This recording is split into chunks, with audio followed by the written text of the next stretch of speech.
বিগত 15.5 বছর ছাত্রদল, যুবদল, স্বেচ্ছাসেবক দল, বিএনপির নেতাকর্মীরা আপনাদের আগলে রেখেছিল।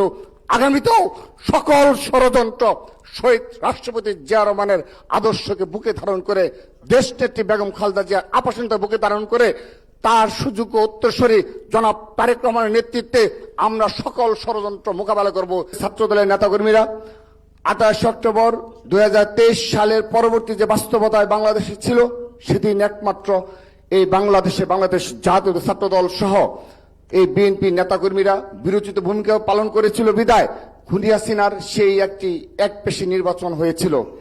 পরবর্তীতে জুলাই আগস্ট তার 6 মাস পরেই 23 সালের 28 অক্টোবর 7 জানুয়ারি পর্যন্ত আন্দোলন এবং তার 2024 সালের সেই জুলাই আগস্ট গণঅভ্যুত্থানে যে সকল ছাত্র দলের অসংখ্য নেতা কর্মী যারা রক্ত দিয়েছে, সেই রক্তের উপর দাঁড়িয়েই এই বিএনপি সরকার প্রতিষ্ঠিত হয়েছে।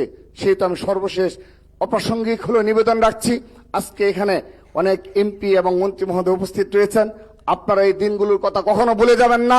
যারা ছাত্র দলের, যুবদল, স্বেচ্ছাসেবক দল, বিএনপি নির্যাতিত নেতাকর্মী রয়েছে, যারা বিগত 15.5 বছর শহীদ রাষ্ট্রপতি জিয়া রহমানের আদর্শকে বুকে ধারণ করে আপনাদের আগলে রেখেছিল, দেশনেত্রী বেগম খালেদা জিয়ার আপসীন রাজনীতিকে বুকে ধারণ করে আপনাদের আগলে রেখেছিল, আগামীতেও তারা যেন আপনাদের আগলে রাখে। কোন আত্মীয় স্বজনকে প্রশ্রয় দেবেন না। আবারও বলে যাচ্ছি, কোন আত্মীয় স্বজনকে আপনারা প্রশ্রয় দেবেন না।